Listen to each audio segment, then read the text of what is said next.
జనవరి 26 నాడు రైతు భరోసా పేరిట మోసానికి శ్రీకారం చుడుతున్నది రేవంత్ రెడ్డి ప్రభుత్వం. ఒకసారి మిగతా విషయాలు నేను చెప్పే ముందు మోసం, నయవంచన, దగ లాంటి మాట మేము ఎందుకు వాడాల్సి వస్తున్నది, ఎలాంటి బాధాకరమైన పరిస్థితుల్లో ఈ వ్యాఖ్యానాలు చేయాల్సి వస్తుందో మీకు వివరించే ప్రయత్నం నేను చేస్తాను. ముందుగా ఎన్నికలకు సరిగ్గా నెల రోజుల ముందు నుంచి 6 నెలల ముందు నుంచి రైతు డిక్లరేషన్ పేరిట వరంగల్లో వాళ్ళు మొదలుపెట్టిన రైతు డిక్లరేషన్ నుంచి తదనంతరం ఎన్నికల దాకా వాళ్ళు ఏం మాట్లాడారో దయచేసి ఒక్కసారి వారి మాటల్లోనే మీకు చూపెట్టే ప్రయత్నం చేస్తాను. ముందుగా ముఖ్యమంత్రి రేవంత్ రెడ్డి గారు ఆనాడు ప్రదేశ్ కాంగ్రెస్ కమిటీ అధ్యక్షుడిగా మాట్లాడిన మాటలు మీరు వింటారు.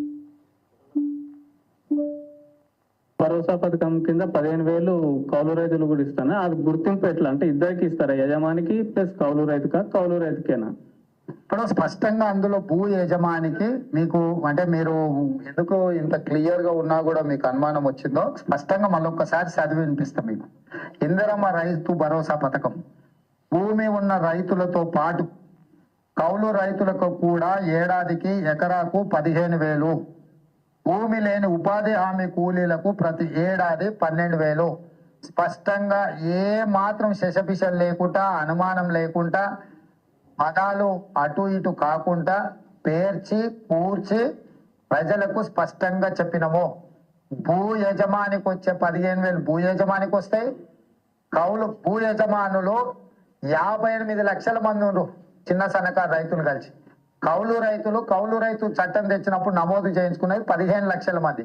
ఒకవేళ ఇప్పుడు ఎవరైనా కొత్తగా వచ్చినా కూడా మళ్ళీ నమోదు చేసుకోవడానికి అవకాశం ఇచ్చి చట్టబద్ధత కాంగ్రెస్ పార్టీ చేసింది. సో వాళ్ళందరినీ తీసుకొని ఒక 60 లక్షలు రైతులు ఉన్నారు అనుకుంటే, ఒక 15 లక్షల వీళ్ళు ఉన్నారు అనుకుంటే 75 లక్షల మంది అవుతారా, 80 లక్షల మంది అవుతారా, వాళ్ళందరినీ దృష్టిలో పెట్టుకొని ఈ పథకాన్ని మేము ముందుకు తీసుకురావడం జరిగింది. ఎలాంటి అనుమానం లేదు. భూ యజమానికి 15,000 వస్తుంది ఎకరాకు, కౌలు రైతుకు కూడా 15,000 వస్తుంది. కాబట్టి వాళ్లకు వీళ్లకు ఎలాంటి ఏమంటారు కాన్ఫ్లిక్ట్ ఆఫ్ ఇంట్రెస్ట్ ఏం లేదు. సో ఎలాంటి కాన్ఫ్లిక్ట్ ఆఫ్ ఇంట్రెస్ట్ లేకుండా పదాలు కూర్చి ఏర్చి తెలిసి పూర్తి స్థాయి అవగాహనతో, సోయితో, స్పృహతో కౌలు రైతులది కౌలు రైతులకు ఇస్తాం, భూ యజమానులది భూ యజమానులకు ఇస్తాం, ఇద్దరికి 15,000 రూపాయలు ఇస్తాం. మీకు ఎందుకు కన్ఫ్యూజ్ అవుతారు మీరు, నాకు అర్థమైతలేదంటూ పిసిసి అధ్యక్షుడిగా ఆనాడు రేవంత్ రెడ్డి గారు చెప్పిన మాట. ఆ తర్వాత మా హైకమాండ్ చెప్పింది, నేను చెప్తున్న మాట కాదు ఇది అని సోనియా గాంధీ గారిని ఉటంకిస్తూ వారు చెప్పిన మాట కూడా ఉంది. దయచేసి వినండి. ఎందుకంటే సోనియమ్మనే రైతు భరోసా పథకం కింద ప్రతి ఎకరానికి ప్రతి సంవత్సరానికి రైతులకు సహాయం అందించడానికి కౌలు రైతులతో సహా 15,000 రూపాయలు, నువ్వు 10,000 బిచ్చమేస్తే మేము ఆత్మగౌరవం నిలబెట్టడానికి 15,000 రూపాయలు ఇస్తున్నాం. ఇదే కాదు, మీరు బిచ్చమేస్తే 10,000 మీరు బిచ్చమేస్తే మేము 15,000 రూపాయలు ఆత్మగౌరవాన్ని పెంచడానికి ఇస్తున్నామంటూ వారు చెప్పిన మాట. ఇదంతా మీరు చూసే ఉంటారు, మళ్ళొకసారి గుర్తు చేయడానికి మాత్రం. అది కూడా సోనియమ్మ చెప్పిన మాట అంటూ, ఇందిరమ్మ రాజ్యంలో సోనియమ్మ మాట నిలబెడతామంటూ సోనియా గాంధీ గారిని ఉటంకిస్తూ ముఖ్యమంత్రి రేవంత్ రెడ్డి చెప్పిన మాట.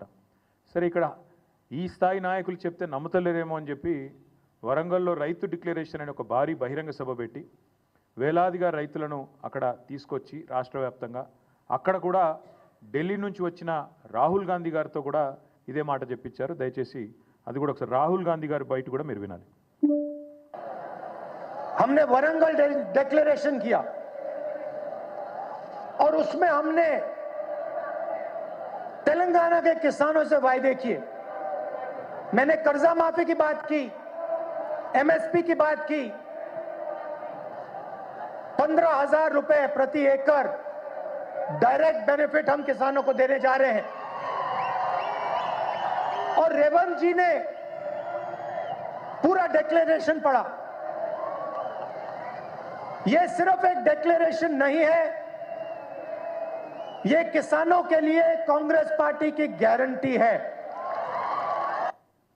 ఇది డిక్లరేషన్ కాదు, కాంగ్రెస్ పార్టీ రైతులకిచ్చే ఒక గ్యారంటీ. రేవంత్ రెడ్డి గారు కూడా మొత్తం చదివిన డిక్లరేషన్ నేను కూడా చదువుతున్నా అని చెప్పి 15,000 రూపాయలు ఖచ్చితంగా ఇస్తామని చెప్పి రాహుల్ గాంధీ గారు వరంగల్లో వేలాది మంది రైతుల సమక్షంలో తెలంగాణ రైతులకు ఇచ్చిన మాట.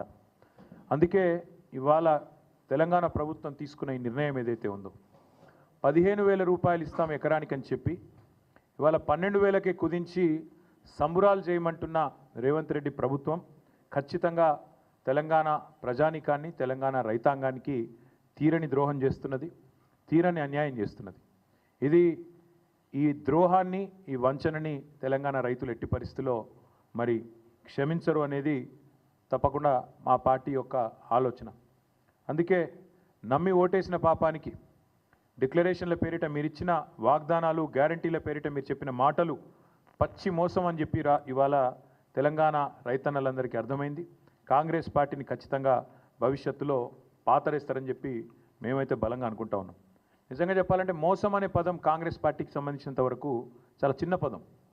దగా, నయవంచన ఈ పదాలు కూడా నిజంగా చెప్పాలంటే సరిపోవు. డిక్షనరీలో కొత్త పదాలు ఎతకాలి వీళ్ళు చేసిన ఈ ద్రోహానికి. అందుకే ఇది ఒక చీకటి అధ్యాయంగా మిగిలిపోతుంది. కపట నాటకాలకు, నోరు తెరిస్తే పచ్చి అబద్ధాలకి. ఇంకొక మాటలో చెప్పాలంటే అబద్ధానికి అంగీలాగు దొడిగితే ఇగో ఈ కాంగ్రెస్ పార్టీ నాయకత్వంలాగా ఉంటుందని చెప్పి వాళ్ళ రాష్ట్ర రైతాంగాన్ని మొత్తానికి కూడా అర్థమైంది. కేసీఆర్ గారి పరిపాలనలో 10 ఏళ్లలో ఆనాడు రుణమాఫీకి అదేవిధంగా రైతు బంధు పథకానికి రెండింటికి మాత్రమే నేను చెప్పేది, మిగతాయి చెప్పని కూడా చెప్పట్లేదు. డైరెక్ట్గా రైతుల ఖాతాల్లో పడ్డ పైసల గురించి మాత్రమే చెప్తున్నాను నేను. రైతు బంధు రూపంలో 73,000 కోట్లు, 27,500 కోట్ల రూపాయలు మీకు రుణమాఫీ రూపంలో. ఈ 2 పథకాలు మాత్రమే 1,00,000 కోట్ల రూపాయలు ఇవాళ రైతుల ఖాతాల్లో వేసిన ఘనత కేసీఆర్ ప్రభుత్వంది. ఇవాళ ఎన్నికల్లో మాట ఇవ్వకపోయినా, ఎన్నికల్లో ఓట్ల కోసం మీలాగా డిక్లరేషన్ల పేరిట మోసం చేయకపోయినా రైతు బంధు లాంటి పథకాన్ని భారతదేశంలో పెట్టిన మొట్టమొదటిసారి పెట్టిన నాయకుడు స్వతంత్ర భారతదేశంలో కేసీఆర్ గారు. అందుకే కేసీఆర్ గారు రైతు బంధుగానే ఉంటారు, రేవంత్ రెడ్డి రాబందుగానే మిగిలిపోతాడు, రైతుల పాలిట రాబందుగానే మిగిలిపోతాడనే మాట నేను ఖచ్చితంగా చెప్తా ఉన్నాను. రేవంత్ రెడ్డి గారే చెప్పినారు, ఇంకా చెప్పాలంటే చాలా వీడియోలు ఉన్నాయని చెప్పిన మాటలు. డిసెంబర్ 3కు ముందు తీసుకుంటే 5,000, డిసెంబర్ 3 తర్వాత తీసుకుంటే 7,500 రూపాయలు ఇస్తానని చెప్పి ఆనాడు ఎన్నికల కమిషన్కు ఉత్తరం రాసి రైతు బంధు ఆపి సన్నాయి నొక్కులు నొక్కిన వాడు రేవంత్ రెడ్డి. ఆ రోజు 10,000 రూపాయలు కేసీఆర్ గారు 2 పంటలకు ఇస్తుంటే 3 పంటలకు ఇయ్యవా, 3వ పంటకి ఇయ్యవా అని అవహేళన చేసిన వాడు రేవంత్ రెడ్డి. 10,000ను బిచ్చమన్నవాడు, ముష్టి అన్నవాడు రేవంత్ రెడ్డి. మరి ఇవాళ మేము అడుగుతున్నాం, 10,000ను ముష్టి అంటివి, బిచ్చమంటివి, 15,000 ఇస్తానంటివి, ఇవాళ 12,000కు సరిపడి మళ్ళీ అదేదో గొప్ప విషయంలాగా చెప్పుకుంటే సిగ్గనిపిస్తలేదా నీకని అడుగుతా ఉన్నాం. కనీసం మాత్రం చీమగుట్టినట్టన్నా అనిపిస్తలేదా? ఇచ్చిన మాటలు ఈ రకంగా సిగ్గు లేకుండా తప్పుతుంటే కనీసంగా కూడా ఏం అనిపిస్తలేదా అని అడుగుతా ఉన్నాం. ఓడదాటదాకా ఓడమల్లన్న, ఒడ్డుకెక్కినాక బోడమల్లన్న. ఇక అది కాంగ్రెస్ పార్టీ యొక్క వైఖరి మొదటి నుంచి కూడా. రాహుల్ గాంధీ నుంచి మొదలు పెడితే రేవంత్ రెడ్డి దాకా అందరి వైఖరి అదే. నేను అడుగుతా ఉన్నా రాహుల్ గాంధీని కూడా, కష్టం వస్తే వస్తా అంటివి, ఇది నా గ్యారంటీ అంటివి, పిలువుండ్రి వస్తా అంటివి. వాళ్ళ తెలంగాణ రైతులు అడుగుతున్నారు, రాహుల్ గాంధీ గారు ఎక్కడున్నారు మీరు? అసలు మీ ప్రభుత్వం ఇన్ని మోసాలకు పాల్పడుతుంటే, రైతు భరోసాని కూడా ఇవాళ రైతు నిరాశగా మారుస్తుంటే, రాష్ట్రంలోని రైతాంగాన్ని నయవంచన చేసి గొంతుకొస్తుంటే ఎక్కడ ఉన్నావు రాహుల్ గాంధీ అని నేను అడుగుతా ఉన్నా. వచ్చే దమ్ముందా? వరంగల్కి వస్తావా? ఏదైనా ఒక గ్రామానికి వచ్చి రైతులతో కూర్చుంటావా? మాట్లాడతావా?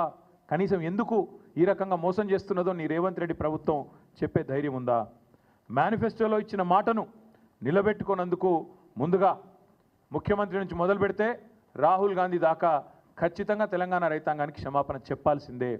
మీరే ఇచ్చినారు వ్యవసాయ డిక్లరేషన్ అని, మీరే చెప్పినారు మాటలు, బోనస్ అన్నారు, ఇంకోటి అన్నారు, చాలా బోగస్ మాటలు మాట్లాడినారు.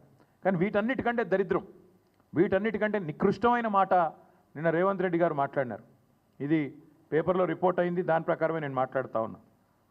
తెలంగాణ కాకుండా ఉమ్మడి ఆంధ్రప్రదేశ్లోనే బాగుండే ప్రభుత్వ ఉద్యోగులకనే ఒక నికృష్టమైన భావదారిద్రపు మాట తెలంగాణ ముఖ్యమంత్రి మాట్లాడడం అనేది ఇది నిజంగా కూడా తెలంగాణ ఆత్మగౌరవాన్ని కించపరచడమే. అసలు నీకు సిగ్గుందా?